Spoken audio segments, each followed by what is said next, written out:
안녕하세요. 민트입니다. 제가 요즘 역사 소설에 푹 빠져서요. 눈에 들어오는 게 역사 소설이 많습니다. 이번엔 한상윤 작가님의 홍문안집 이야기라는 작품이 눈에 확 들어오더라고요. 홍문안집이라고 해서 홍문안이라는 사람의 이야기인가 했는데요. 책을 읽다 보니까 그 이름에 대한 의미가 나오더군요. 여러분도 귀 기울여서 들어보시면 좋겠습니다. 한상윤 작가님은요, 단편소설 고리라는 작품으로 알게 됐는데요. 이 고리라는 작품을 읽고 사실 궁금해졌어요. 다른 작품도 좀 읽어보고 싶게 하는 거 있잖아요. 이 고리라는 작품도 낭독을 했는데요. 나중에 올리도록 하겠습니다. 그래서 이 작가님의 다른 작품을 찾아보니까요. 이 책이 눈에 들어온 거죠. 조선시대의 며느리가 시댁을 상대로 송사를 하는 이야기인데요. 실제로 있었던 이야기라고 해서 더 호기심을 자극하더라고요. 읽다 보니까 이 작품에 우리가 익히 알고 있는 역사적인 굵직한 인물들이 상당히 많이 나옵니다. 류성룡, 이순신, 이성계, 양녕대군, 세종 등등 이들이 주체가 된 역사 기록물이 아닌 홍문안집을 주축으로 그 굵직한 인물들이 조연으로 등장하는 것이 참 흥미롭습니다. 과거로 종종 가서 배경 설명이 이루어지고 있기 때문에요. 헷갈리지 않게 제가 낭독을 잘해야 한다는 부담감이 생기더라고요. 한다고 했는데요. 어떨지 모르겠습니다. 그리고 이 작품이 의미 있게 다가온 것은요. 조선시대의 문화를 간접 경험하는 기회가 된다는 것이었습니다. 실제 자료를 바탕으로 아주 세밀하게 묘사를 하셔서요. 장면들이 아마 머릿속에 그려질 겁니다. 이뿐만이 아니라 작가님이 이 책을 쓰시면서 역사 공부가 됐다고 하시더니 저 역시도 많이 배우게 됐습니다. 한상윤 작가님에 대해서는 설명란에 써놓겠습니다. 자, 그럼 이제 들어봐야죠. 한상윤 작가님의 홍문안집 이야기 함께 들어보겠습니다.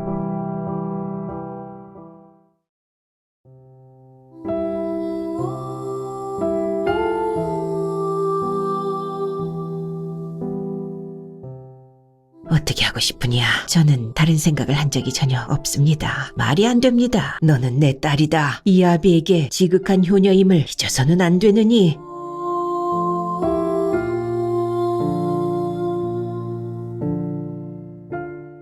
홍문안집 이야기 한상윤.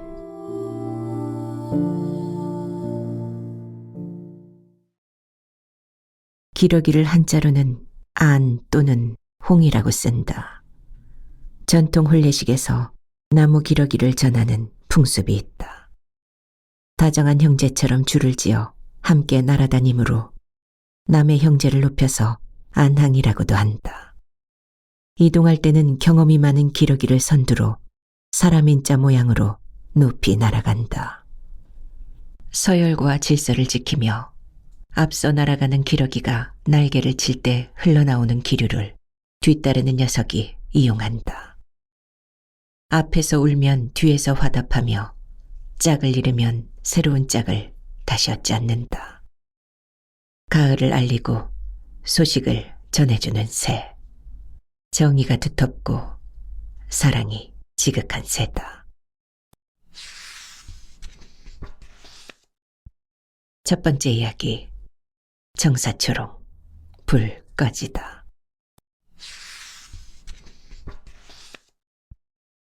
지난 정월, 길이를 택해서 아이가 어른이 되는 예식 관례부터 올렸더라면 혼사가 한결 수월할 터이지만 완산 이씨 이세중으로부터 날아온 소식은 그게 아니었다. 15살이 넘으면 당연히 치러야 할 관례지만 충북 진천의 이세중은 부친의 1년 동안 입는 상복 기복을 벗지 못했고 부친의 기복을 벗을 무렵 모친의 기복을 입게 되었다. 그러더니 또 아내의 죽음으로 연이어 아들 이명인의 관례가 늦어졌다. 늦어진 것까지는 괜찮았다. 일찌감치 혼약을 맺은 남양 홍씨 가문에게 면목이 없는 것은 아들 이명인의 갑작스러운 발병과 나날이 까무룩 잦아드는 몰골이었다. 복통을 동반한 설사와 오한. 그러다가 문득 생기를 보이기도 했지만 생기를 찾는가 싶다가도 안색은 눈에 띄게 창백했다. 신랑 신부는 동갑, 20살을 문턱에 두고 있다. 이명희는 식욕을 잃었고 두어 숟가락 먹은 미음도 토했으며 간혹 헛구역질을 했다. 동공이 풀리고 황달이 왔다. 소변이 장마철에 썩은 볏짚 지붕에서 떨어지는 낙수빛깔이었다. 이세중은 경북 봉화의 남양 홍씨 홍의원에게 연락을 취했다. 혼례식을 서두르자고 홍의원은 막내딸 은재의 의중을 물었다. 어떻게 하고 싶으냐? 은재는 망설이는 듯 머뭇거리다가 말했다. 혼약을 한 지 3년이 넘었습니다. 저는 다른 생각을 한 적이 전혀 없습니다. 화병 중이니 하는 말이다. 제가 병구안을 게을리하지 않을 것이며 기어이 완쾌토록 하겠습니다. 홍 의원은 막내딸 은재의 말에 차마 이 의의를 달지 못했다. 그 뜻이 썩 어리석다는 생각도 들지 않았지만 흔쾌하게 받아주기에도 미진하다. 어찌해야 옳다는 말인가. 죽은 아우의 장남 조카의 의견을 듣고 결정하자고 은재를 달랬다. 아버님, 결혼은 제가 하는 겁니다.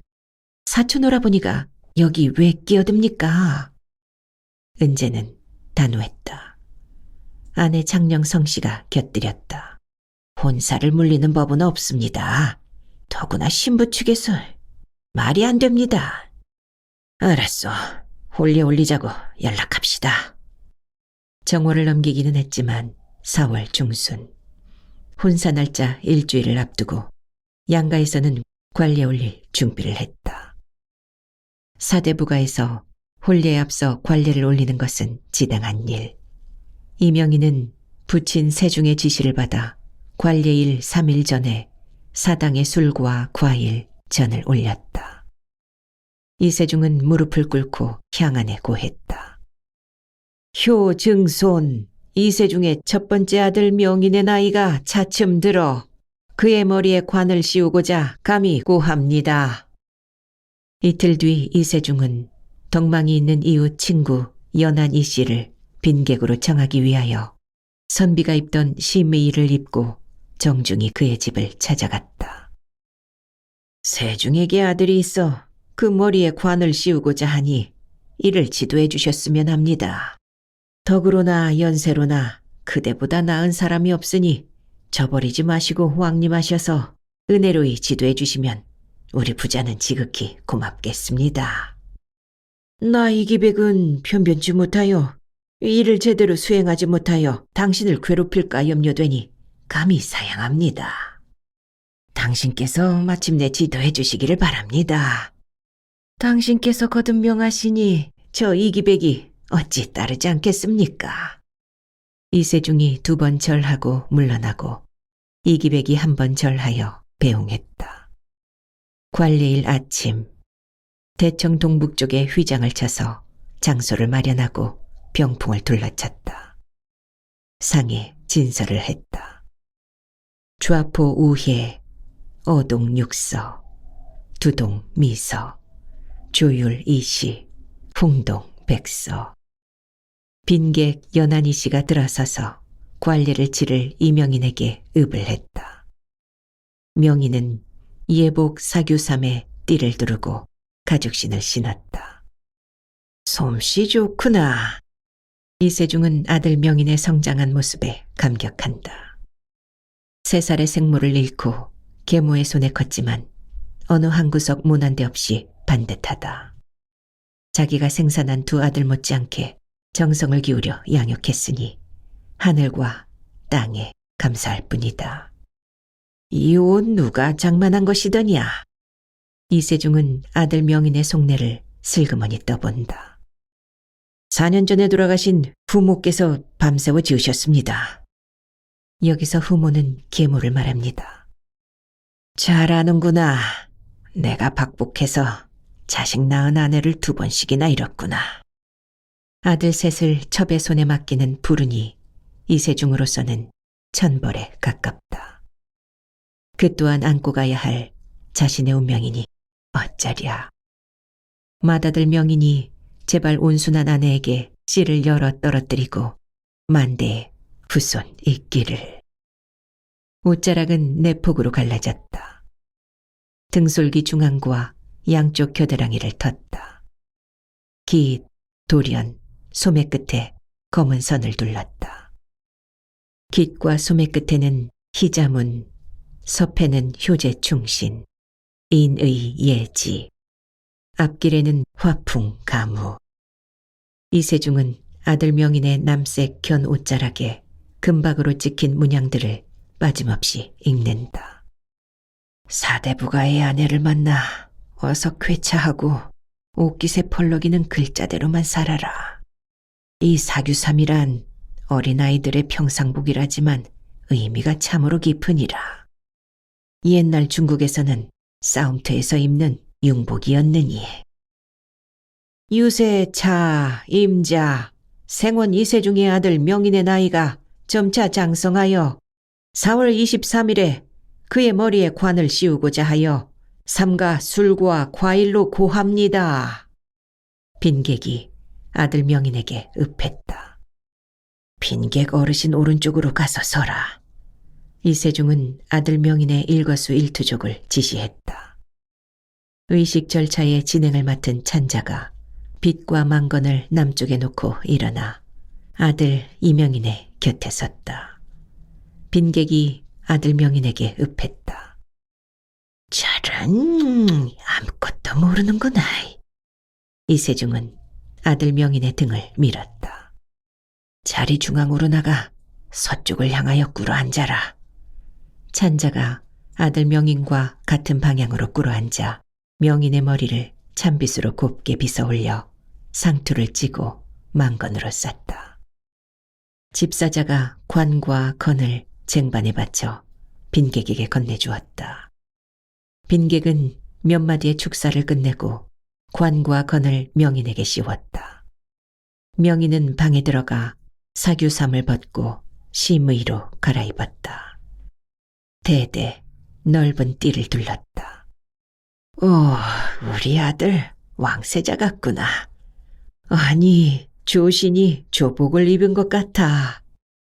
이세중은 아들의 차림을 바라보며 걸음이 헛노일 지경이다. 명인은 빈객 앞에 섰다. 집사자가 모자를 담은 쟁반을 빈객에게 건네고 빈객은 명인 앞에 서서 축사를 했다. 길한 달 좋은 날에 너에게 관을 거듭 씌우니 너의 위엄 있는 모습을 신중히 하고 너의 덕을 잘 삼가 만년토록 오래 살아 큰 복을 받아라. 집찬자는 명인에게 먼저 씌웠던 복권과 지포관을 벗겼다.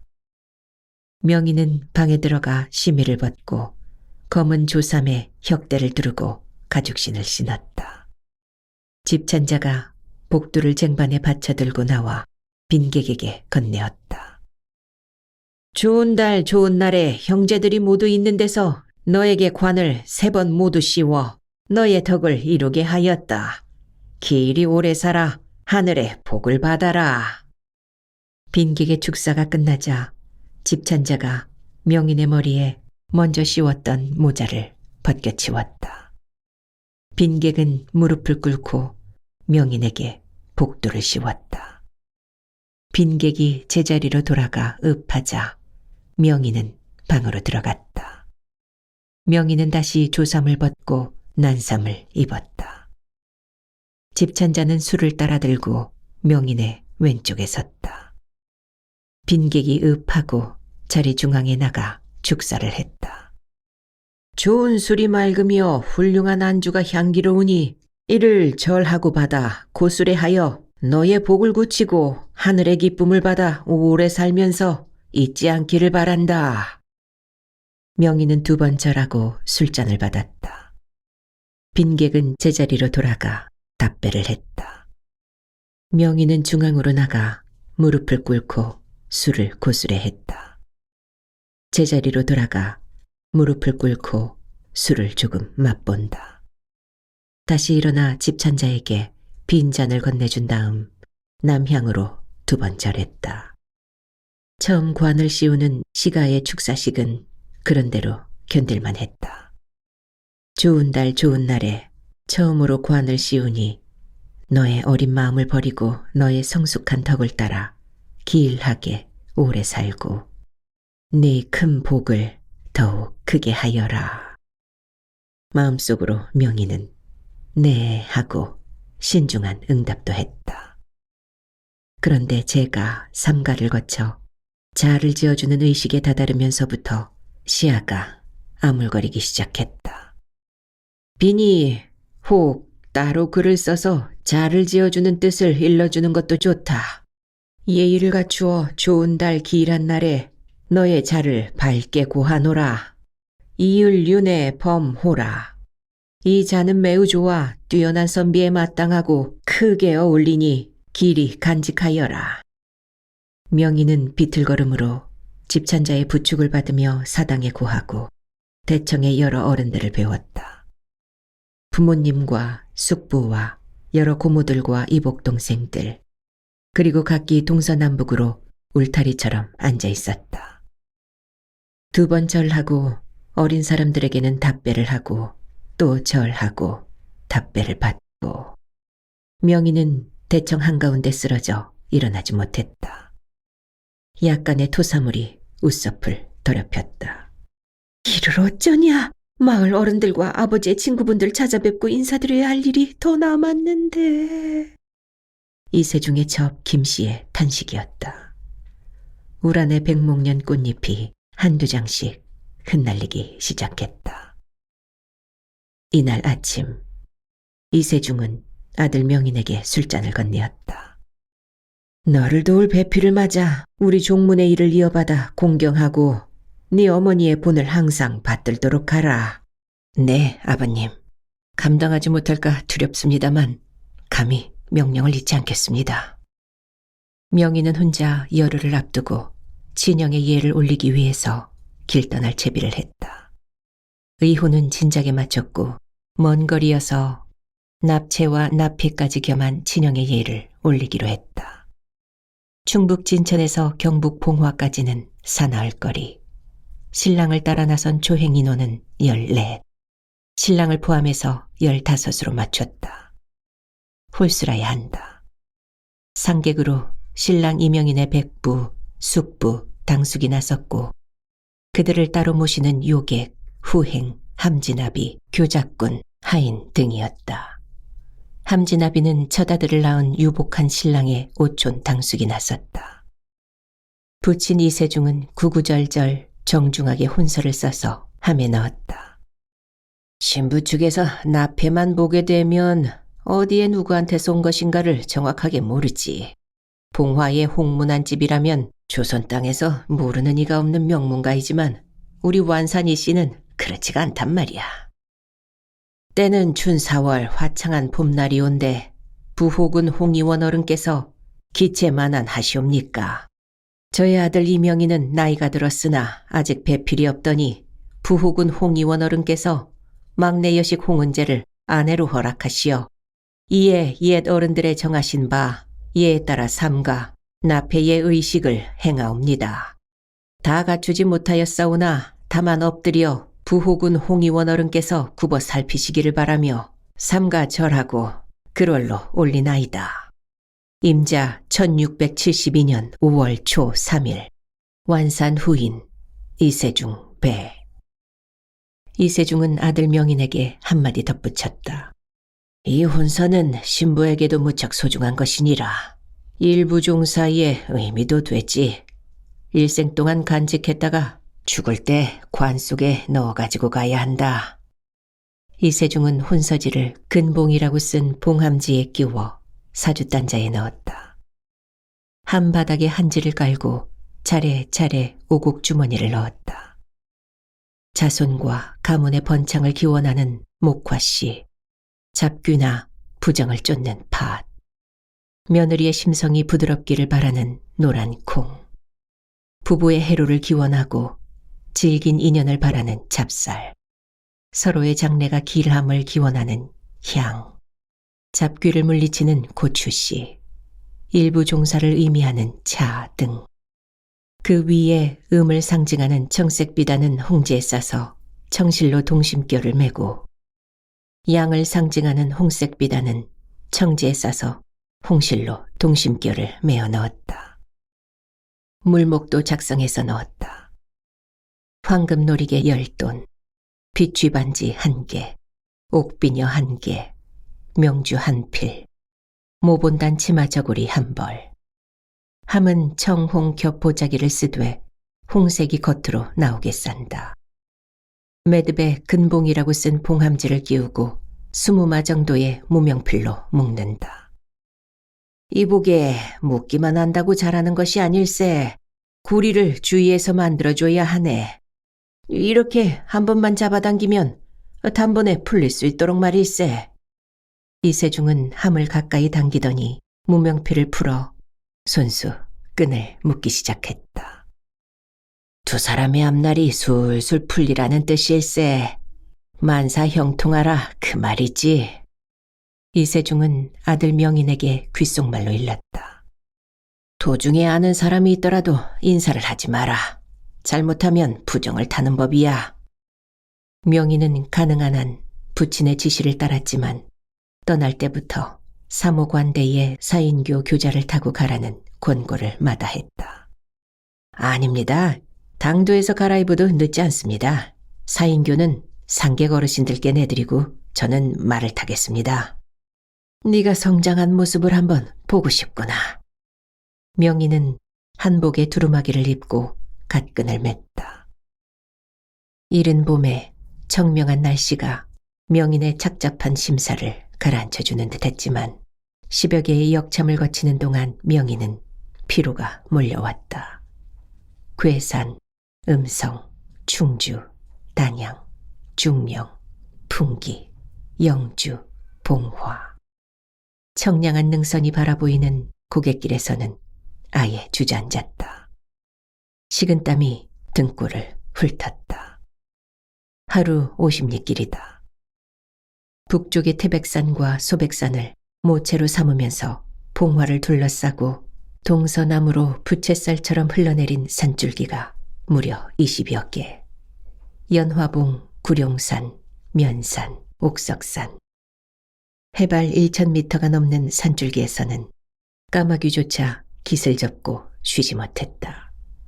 장중하게 버티고 있는 그들의 침묵과 쥐푸른 서기는 죄 없이도 죄진 듯 숨죽여 살아라 으름장을 놓았다. 평야가 아주 없는 것은 아니다. 질펀한 음식상 한 귀퉁이에 빈약한 접시처럼 형성된 평야. 태백산맥과 소백산맥을 분수령으로 삼으며 발원한 낙동강이 봉화군을 남서로 가로질렀다. 석포리천, 광비천, 제산천을 자식처럼 껴안고 흘렀는데 장마철에 넘치는 물기를 견디지 못해 내성천을 만들고 내성천은 대감집 파반만한 유역을 만들었다. 그것이 봉화의 유일한 농지다. 이 첩첩산 중에서 마을 사람들은 무엇을 먹고 살까? 명인은 마을을 내려다보며 혼잣말을 했다. 해가 기울었다. 홍문안 집 대문 기둥에 등불이 매달렸다. 청사초롱을 든 아낙네 둘이 길을 안내했다. 신랑 명인이 말에서 내려 청사초롱을 따르고 기러가비가 신랑의 뒤를 따랐다. 산이 높고 골이 깊어 어둠이 일찍 내리는 양곡리 마을이 오랜만에 흥성했다. 휘황한 꽃불이 청량산 자락을 조용히 태웠다. 신랑은 사랑채에서 옷을 갈아입었다. 사무관대에 협금화를 신고 전한청으로 인도되었다. 친형례를 올리겠습니다. 신랑이 입장하겠습니다. 기러가비도 뒤따르겠습니다. 신랑은 자리에 머물고 기러가비는 목기러기를 신랑에게 전하겠습니다. 기러가비에게서 신랑은 목기러기를 받아 안았다. 신부댁에서는 신랑을 맞이하겠습니다.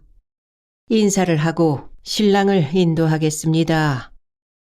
신부어머니 장영성 씨가 조신하게 걸음을 떼어 전안청으로 들어섰다. 전안예를 올리겠습니다. 신랑은 전안상 위에 목기러기를 내려놓겠습니다. 신랑은 2번 절을 하겠습니다. 신부 댁에서는 목기러기를 받아 방으로 드리겠습니다. 정심이가 쪼르르 달려와 집사자의 지시대로 목기러기를 치마폭에 쌓아안고 안채로 사라졌다. 신랑은 초래청으로 나오겠습니다. 명희는 초래청을 흘끗 바라보았다. 부모들끼리만 오가던 혼인 상대를 최초로 대면한다. 집사자의 지시를 따라 초래청을 향하여 걸음을 떼었다. 신랑은 동양으로 서겠습니다. 신부는 초래상 앞으로 나오겠습니다. 안방문이 열렸다. 수모의 도움을 받으며 족두리부터 나왔다. 신부의 검은 머릿결 정수리에서 족두리의 구슬들은 슬프리만치 아름답게 떨었다. 원사 못자락의 풍성함 때문이었을까. 신부는 산새처럼 한없이 작고 가냘팠다. 얼굴은 연지곤지의 붉은색과 크고 검은 눈동자뿐이었다.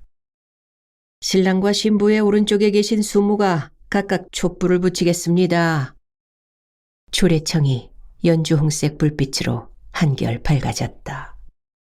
신랑은 대야물에 손을 씻고 신부 측에서는 수건을 내어드리겠습니다.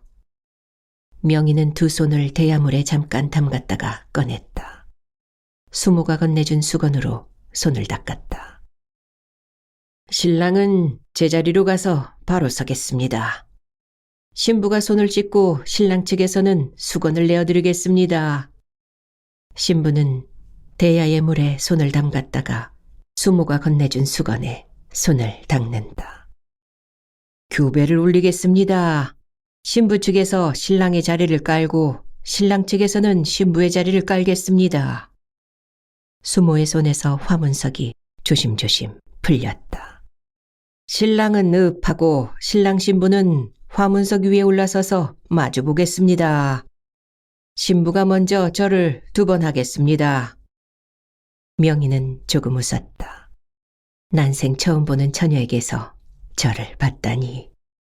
신랑이 1번 답배를 하겠습니다. 신부는 다시 2번 절을 하겠습니다. 신랑은 다시 1번 답배를 하겠습니다. 합근예를 올리겠습니다. 신랑은 읍하고 신랑 신부는 각각 자리에 앉겠습니다. 술을 따르고 찬을 차리겠습니다. 신랑은 읍하고 신랑 신부는 제주하고 안주를 떼어놓겠습니다. 다시 술을 따르겠습니다. 신랑은 읍하고 신랑 신부는 잔을 들겠습니다. 명인과 은재에게서는 집사의 지시를 따라 옷자락 부딪는 소리만 사각사각 쏟아졌다. 표주박잔을 신랑 신부 앞에 놓고 술을 따르겠습니다. 표주박으로 술을 따르는 이유가 있습니다. 표주박의 짝은 단 하나밖에 없다는 뜻입니다. 신랑은 읍하고 신부는 신랑에게 잔을 올리고 신랑은 신부에게 잔을 올리겠습니다. 신랑은 읍하고 신랑 신부는 일어서겠습니다. 이상으로 예를 모두 마치겠습니다. 명희는 교배례를 마치고 탈진한 시선으로 마당을 일별했다. 큰 상에는 생과 과정, 견과, 수육, 편육, 전, 건어물, 포, 적 따위가 원통형의 꽃처럼 쌓였다. 관대벗김해야 합니다. 명희는 신랑 측 수모의 손에 이끌려 방으로 들어갔다. 사모관대를 벗고 협금화를 벗고 신부 측에서 장만한 한복으로 갈아입었다. 신랑이 이렇게 점잖아서야 원. 수모가 신방문을 열며 등을 밀었다. 촛불이 일렁거렸다. 술과 지단, 한과와 과일, 온면 등 인매상이 차려졌고 목단꽃이 만개한 이부자리 옆에 은재가 눈부시게 앉아 있었다. 아무리 급해도 차근차근 순서 잘 지키시게. 뜰 아래서 봉창을 찢고 신방을 지키려던 짓궂은 사내가 농짓거리를 했다. 명희는 손수 술을 한 잔 따라 마시고 신부에게 다가갔다. 족두리를 떼고 용잠을 뺐다. 저고리를 벗기고 치마 허리끈을 풀었다. 속적삼, 고쟁이, 단속꽃, 속삼속꽃, 얇은 겹겹의 옷들은 흰 속살이 나올 때까지 참으로 악착스럽게 조이고 묶이고 덮여 있었다. 아따, 나이 아무리 급해도 신부 뭐 좀 먹여야지. 진종일 굶었을 터인데. 봉창문 창호지가 푹푹 찢기고 흉물스러운 눈길이 구멍마다 달라붙는다. 명희는 신부를 향하여 팔을 뻗었지만 도저히 자신의 기력으로 추슬라지지 않는다. 팔, 다리, 목, 허리, 그 무엇도 자신의 의지대로 되지 않았다. 기이한 평화와 안위 속에 잦아들었다. 은재는 수모를 불러들였다. 흔들어도 모를 만큼 깊이 잠이 든 것 같습니다. 아씨, 잠이 든 것이 아닌 것 같습니다. 잠이 드신 것이 아니면. 수모는 은재의 철없음을 나무라지도 못했지만 선뜻 할 말을 찾지도 못했다. 홍의원은 신방에서 들려온 모구름 소리와 노비들의 수런거리는 기척에 놀라 방문을 열어젖혔다. 아씨는 겨우 원삼 족두리만 벗으셨습니다. 그런데 신랑이 정신을 잃고 일어나지를 못하십니다. 정심이가 사랑채 홍의원의 봉창문 앞에서 울먹거렸다. 불길한 소문일수록 빠르게 번지는 법. 마을 사람들은 차이를 거둔 자리에 수레를 대기시켰다. 의원을 데리러 가든가 신랑을 의원 집으로 데리고 가든가 양당 간에 수레는 불러야 한다고 누군가가 서둘렀다. 어찌하면 좋겠습니까, 나으리? 글쎄다, 이런 황당한 일이. 아씨는 뭐라고 하더냐? 울기만 하십니다. 원망 듣겠구나. 일단은 진천 이세중 어른께 이 사실을 알려야 할 터이고, 그렇게 하자면 3, 4일 지체될 터이니 급한 대로 의원을 불러야 하는가 어떻게 하는 일이 옳겠느냐. 홍 의원은 조카 만재를 불러 진중하게 상의했다. 의원을 딸려서 본가로 보내시죠. 그렇게 할까? 그러자 그럼. 만재는 사촌 여동생 은재의 장례를 생각해서라도 신랑을 서둘러 보내야 한다고 채근했다. 명희는 내내 의식을 되돌리지 못한 채 수레에 실려 진천으로 향했다. 은재는 속옷 차림으로 멀어지는 명인의 수레를 우두커니 지켜보았다. 하늘에 먹구름이 끼고 어둑어둑 돌개바람이 몰아쳤다. 멀고 가까운 곳에 푸나무가 당장 뿌리채 뽑힐 듯 몸부림을 쳤다. 후두둑 떨어지는 것은 빗방울이 아니라 우박이었다. 오리알만 했다. 눈송이가 시야를 종횡무진 어지럽혔다. 그러나 한나절이 갔다. 노복이 등걸걸음으로 대문을 열고 뛰어들었다. 변모가 착 까무러쳤습니다. 올 벼농사는 어렵겠습니다. 경상도 감사가 기상이변을 조정해 보고했다. 벼가 상하고 길을 가던 4살짜리 아이가 우박을 맞아 죽었습니다. 꿩, 토끼, 까마귀, 까치 해서 들짐승들이 숱하게 죽었습니다. 같은 날 평안도 선천, 곽산, 증산 등의 고을에도 우박이 내려 벼 곡식이 모두 손상을 입고 남은 것이 없다는 보고가 들어왔습니다. 임자년이 저물었다. 나무마다 가죽이 옴두꺼비처럼 부풀며 꽃눈이 비집고 나오는가 싶더니 그 봄이 가고 여름이 왔다. 그 눈부심은 또 그렇게 호련히 가을을 몰고 왔다. 홍의원은 하는 사이 나이 50을 넘긴 늙음하게 어설픈 해질녘으로 접어들었다. 관 속에 누워 세월을 온순하게 보내고 싶다가도 고개를 젓는다. 개똥밭에 굴러도 이승이 좋다 하지 않던가. 뒷산에서 우수수 몰려온 낙엽 구르는 소리에 문득 막내딸 은재의 근황이 궁금해진다. 5, 6월 복중에 불화로를 당겨 안은 듯 입김도 후끈거린다. 몸 안에 수분이란 수분이 남김없이 졸아붙는 모양이다. 눈구멍, 콧구멍, 귓구멍, 똥구멍, 하다못해 오줌구멍까지 더운 바람이 들락거리다가 데쳐진 것은 아닌지. 홍 의원은 여종 정심의 기척을 눈어림으로 좇는다. 뒤우란, 장독대, 부엌, 사랑채. 시선을 거두고 성급하게 목소리를 가다듬는다. 정심아, 너 어디 있느냐? 네, 어르신, 여기 있습니다. 봉창 아래 뜰에 서 있는 정심의 목소리는 그러나 환청이었다. 댕기머리의 출렁임도 흰 행주치마의 청결감도 보이지 않는다. 허리를 잘록하게 묶었던 행주치마 끈에 단단한 조임이며 바지런하게 떼어놓던 걸음걸이의 가벼움도 기억에서 멀다. 3년 전 나이 23에 곁을 떠난 외아들 구제의 얼굴이 또 떠오른다. 해맑은 안색이며 장대한 기골이 너무도 뚜렷해서 죽음을 믿을 수가 없다. 아들보다 3살 어린 며느리 양천 허씨며 재수 창녕 조씨를 지켜보는 일은 차라리 고문에 가깝다. 한 점 혈육도 없는 며느리에게서는 비릿한 적막감이 늘 서늘하게 맴돌았다. 별채의 방을 그린 듯이 지켰고 며느리의 그린 듯한 고요는 2배, 3배의 무게로 홍 의원의 가슴을 누른다. 이 판국에 대문을 밀고 들어선 것이 충북 진천 이명인의 죽음을 알리는 부고장이었다. 딸아, 내 막내 딸아. 남편을 따라 죽는 열부도 효부도 되어서는 안 된다. 너는 오로지 나의 애중한 딸이다. 알아들었느냐? 예, 아버님. 막내딸의 목소리는 별다름 없이 낮고 단정하다. 믿어도 되겠느냐? 그럼요, 아버님. 홍 의원은 텅 빈 천지와 무엄한 약속을 하면서 잠시 위안을 느낀다.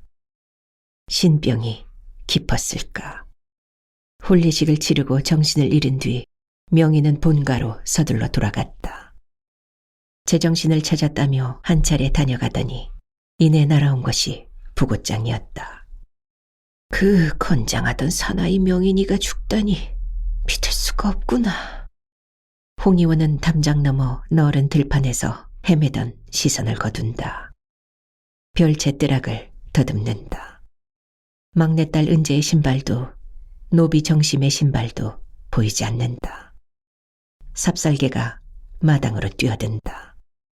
뭉툭한 주둥이며 2 눈, 그리고 담뱃잎 같은 누런 2 귀가 긴 털 외투에 단단히 덮였다. 울 안으로 휘도는 낙엽을 따라 날뛰기도 지쳤는가. 홍 의원의 어둑한 시선에 실없이 붙잡혀 뜰하게 엉덩이를 붙이더니 앞다리로 상체를 곧게 세워 앉는다. 너를 극진히 아끼던 아씨는 어떻게 하고? 홍 의원은 눈길로 삽살개를 책망하지만 녀석은 알아듣지 못한다. 꼬리로 쓰러질만 한다. 시선을 맞추고 반가워라 뒹구는 짓거리도 심란하다. 녀석의 그 무심한 표정이 홍 의원은 노엽기까지 하다. 노비 정심이라도 동반하여 길을 떠났으니 안도하기로 한다. 정심의 입김이라도 겨드랑이의 온기라도 함께 핥어. 사인교감하는커녕 말을 태우지도 못한 채 나흘 닷새를 걸어야 하는 야박한 도정. 혹독한 추위 속으로 사정없이 내몰린 형국이다. 절치부심 끝에 한양을 떠나 이곳 봉화로 낭남을 결심할 무렵 아내 창녕 성씨의 노심초사하던 말 몇 마디가 수시로 등골을 후빈다. 아내의 기우가 기우로 끝나지 않고 이렇게 맞아떨어지다니. 방정맞다고 해야 할까, 영험하다고 해야 할까. 다른 건 다 좋습니다. 모두 다 버리고 한양을 떠나는 건 말이지요. 헌데 하나 남은 여식 짝 맞출 일이 난감합니다. 설령 짝을 맞춘다 하더라도 제법 가당한 짝이 있을 것인지요. 그렇다. 16살. 혼기가 찼으니 코앞에 닥친 일이다. 관직은 물론 1등전에 속하는 300여만 평 전답도 버렸다. 해가 설핏 기울었다. 벼르기만 하던 노정이다. 어디로 갈 것인가. 자문하지만 나름대로 어렴풋이 향방은 정해졌다. 멀리 갈 것도 없다.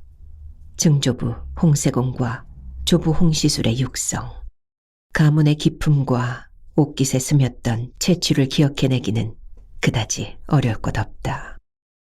고조부모와 증조부모, 조부모의 100여 년 전의 삶, 아니 훨씬 그 윗대 홍복원과 홍다구 부자의 치욕적인 삶의 역정을 통해서 한 가닥의 단단한 골격으로 엮어진 가훈이 있다. 과거에 응시하지 마라. 관직 따위 훌훌 던져버리고 제야에서 자연인으로 살아라. 아무에게도 조상의 이름을 밝히지 말 일이다. 파주장단의 6만석, 임금의 아들이나 공신에게 주어 조사를 거두어 쓰게 하던 고을 시급해서 부를 누릴 만큼 누리지 않았느냐. 더 욕심을 부려서 귀를 탐내지 말 일이다. 선대들은 자신들이 지켜온 생명의 뿌리를 속 깊이 부정했다. 특히 증조부 홍세공은 외적의 진중에서 죽음을 맞으면서 고통스러운 유훈을 남겼다. 알겠습니다. 모두 버리고 훌훌 떠나겠습니다. 홍의원 때에 이르러 드디어 뜻을 이루었다. 연천군 장단에서 한양 원서동으로, 한양 원서동에서 경북 봉화로. 버리고 떠나기는 매번 궁핍에 대한 두려움과 허탈감을 동반했다. 그러나 이면에는 강렬한 환희로 대치되었다. 선대 조상들 누구나가 원했지만 누구도 할 수 없던 구차스러운 욕망의 밑둥치를 가차없이 도려냈다. 아내 장령성 씨는 혼기에 다다른 막내딸 은재를 앞세워 걸으며 어디로 향방을 정하시렵니까? 했다. 홍의원은 모르겠소 라고 응대를 했지만 발길은 경상북도 봉화로 향한다. 한양으로부터 걸어서 열흘거리, 친근감이 서린 지역이다. 증조부가 전라도 관찰사를 지냈고 조부가 광양 현감을 역임했다. 선친들의 발걸음이 잦았던 남쪽 나라. 따뜻하고 먹을거리 풍요로운 그곳에서 평화와 안위를 지키리라. 벼슬도 재물도 보잘것없는 가문으로 스스로 추락한 채 우란에는 쇠잔한 바람만 일렁거렸다. 큰딸들 셋은 각기 파주 장단과 개성연안에서 멀어지는 어미아비의 발길을 추연한 마음으로 지켜보다가 눈빛에는 물기가 돌았으리. 홍의원의 기우를 간단히 물리치고 막내딸 은재의 혼처는 순순하게 찾아왔다. 세종의 적 육남, 금성대군 이류의 후손, 단종의 복위를 계획했대서 진천으로 유배. 끝내 형 세조가 내린 사약을 받았지만 가문을 믿기로 한다. 어미를 일찍 잃은 이명인에 대한 측은지심도 한몫했다. 이명인의 아내만으로 살아낼 일이 아니고 명인을 낳은 어미의 정도 함께 줄 일이니라. 홍의원은 혼례를 치르기 전날 밤 막내딸 은재에게 마지막 덕담을 했다. 죽은 아들 구제의 나이를 헤아린다. 이명인의 나이와 엇비슷하다. 동갑이라고 얼버무리려다가 서너 살 아래임을 확인한다. 홍의원은 아들 구제의 빈자리를 이명인이 메워준다면 아들로 여기고 어영부영 살고 싶었다. 가문이고 관직이고 따질 일도 없다. 애초 버릴 것이 더 많다 싶어 낭남을 결심한 터이니 말이다. 어모 장군, 용량위 부호군, 공신의 후예라 해서 주어진 음덕의 일말이다. 거관된 자에게 녹복만 주기 위해서 둔 벼슬아치. 조회 때 임금 곁을 그림자처럼 호위하는 있어도 그만 없어도 그만인 종사품 서반이다. 홍의원은 효용가치 없는 자리에서 목숨의 위협이나 받는다는 불안감이 내내 뒷골을 눌렀다. 증조부 홍세공은 어명을 충실히 따라 충을 다했지만 효를 못한 채 끝없는 고난의 길이 이어졌을 뿐이라고 실토했다. 증조부의 회한처럼 충을 다했지만 효를 가볍게 여긴 죄책감에 시달리고 싶지 않다. 아비로서의 자식 사랑에도 미진해서는 안 되리라. 효와 충, 그 상충되는 개념이 오락가락하면서 등골에 열기와 한기가 번차례로 덮쳤다. 손톱 밑에 빗방울이 맺히도록 파헤쳐도 바닥에 보이지 않는 돌무더기. 그것이 충의 길을 터. 은재는 부고장을 들고 온 길 안내꾼을 따라 밤낮으로 걸었다. 노비 정심이 보퉁이를 안고 뒤따르다가 풀뿌리에 걸려 엎어지거나 말거나 돌아보지도 않았다. 별빛을 머리에 이고 또는 소나무 가지에 걸린 달을 보며 총총히 걸음을 뗀다. 혼자라면 아무데나 주저앉아 마음 내키는 대로 통곡도 하고 푸념도 하고 싶다. 그러나 저 안내꾼의 걸음을 더디게 하고 저 만만한 계집종의 보살핌을 받으며 눈물을 보일 수 없다. 은재는 입술을 앙 다문다. 풀숲에서, 주막집에서, 여느 여염집 곳간에서 잠깐씩 눈을 붙였다. 나흘째 되던 날 은재는 군불 집힌 암자 공양간에서 늙은 보살이 챙겨준 따뜻한 물로 목을 축이고 제법 정신을 간추렸다. 흙감태기가 된 옷도 갈아입었다. 충북 진천 시집에 도착한 것은 어둑어둑 땅거미가 질 무렵이었다. 손수레에 실려 처가를 마지막으로 떠날 때도 그의 죽음을 아무도 예기치 못했다. 검었던 낯빛이 희어지더니 황달이 오고 식욕부진에 수시로 의식을 잃었다. 아픈 곳은 아무데도 없노라고 태연하게 말했다. 이세중은 창대 같던 마다들의 도련한 주검을 앞에 놓고 정신을 놓았다. 입관도 못했다. 새며느리 은재의 박복함이라고 입을 비죽대는 첩과 죽은 후처의 배를 빌어 태어난 아들, 딸 앞에서 할 말이 없다. 그들의 말 한마디 한마디며 눈빛들이 돌팔매가 되었다.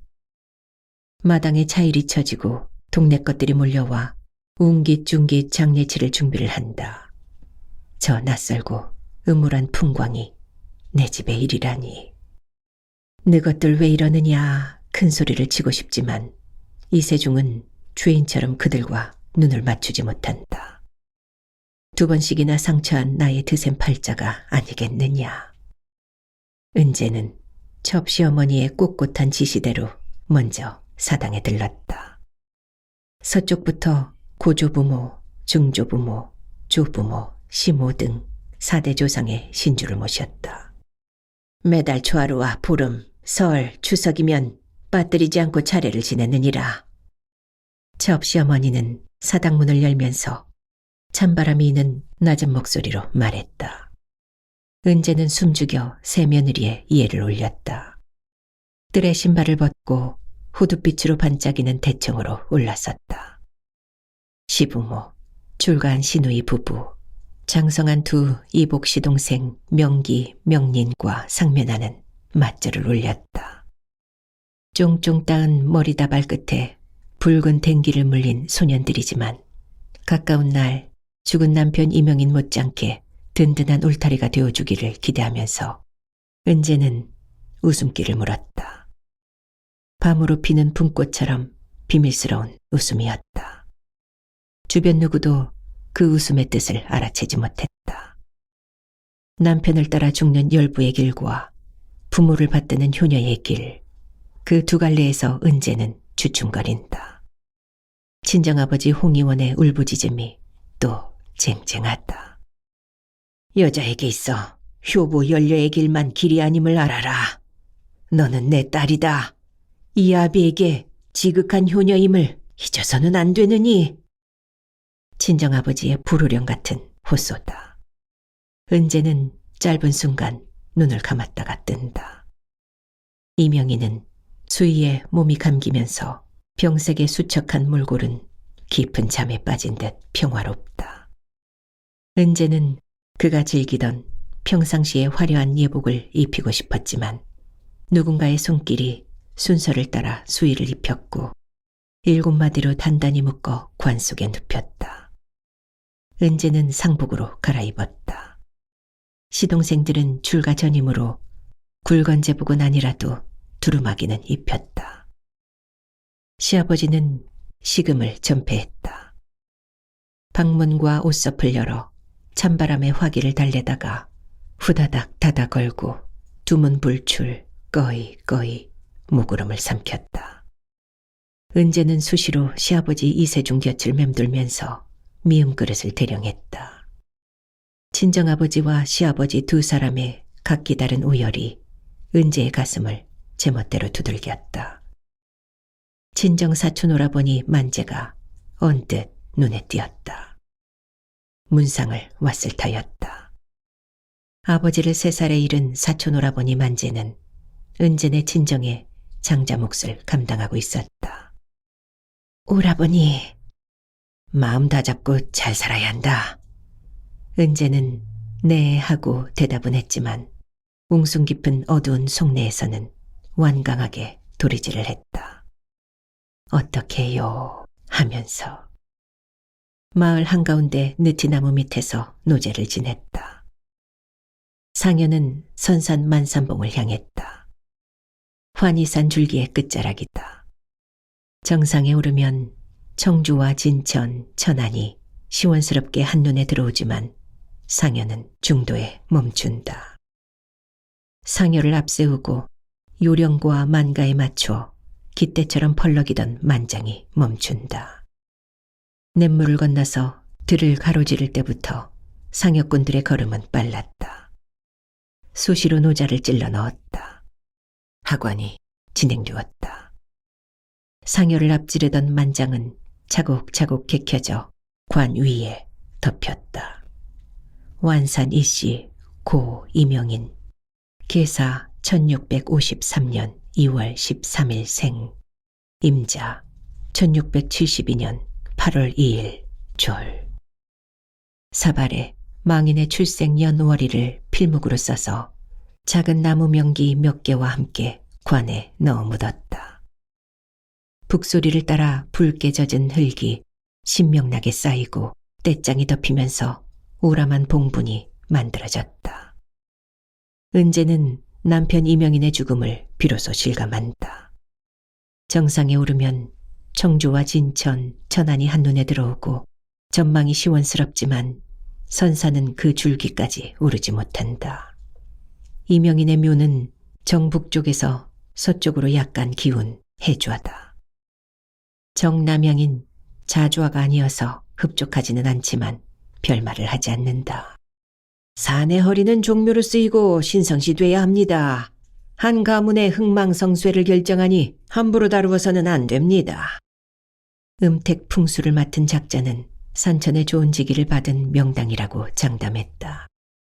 지난해 경상도 관찰사 어른께서 저 아랫역 어떤 분의 산소에 관한 소송을 잘못 처리해서 열흘 후에 사약을 받았고 그제야 산소 소송 문제는 끝났습니다. 우리 조선 사람들은 살던 집은 억울하게 빼앗겨 거리로나 앉을지언정 선묘를 잘못 건드렸다가는 톡톡히 보복을 당합니다. 목숨을 걸어야 하지요. 살이 썩는 지경에 추운 걸 알겠는가, 더운 걸 알겠는가. 누운 자리가 축축하면 어떠할 거며 뽀송하면 무엇하랴. 만재는 장례 절차를 끝까지 지켜보고 돌아가면서 은재에게 말했다. 큰아버님은 내가 잘 모실 터이니 아무 걱정하지 마라. 네, 오라버님.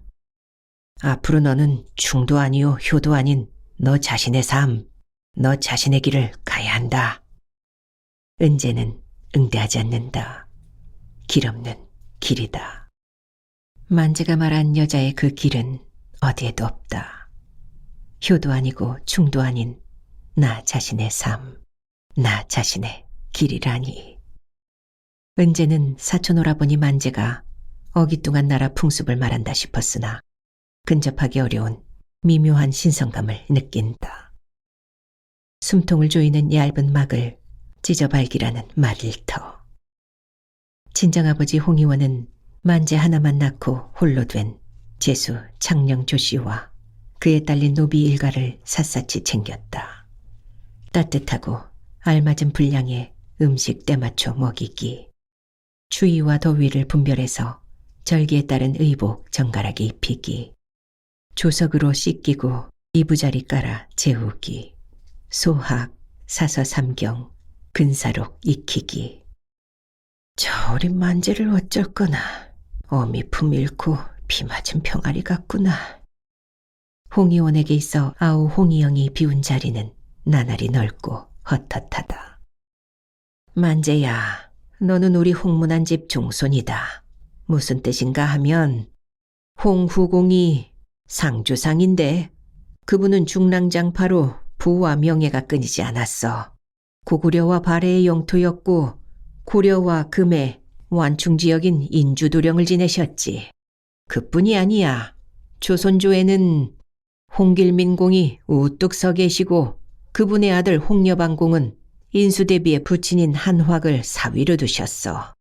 임진왜란 때 조도사를 순직하신 홍세공 어른이 계시고 그 어른의 배필 고령박 씨는 두 왕자를 지키다가 외병에게 사절당하셨지. 그 지아비의 그 지엄이란 뜻으로 선조 임금께서 홍문안 집이란 별칭을 내려주셨단다. 만재도 죽은 구제도 듣고 또 들어 귓속에 딱지가 앉은 집안 내력이다.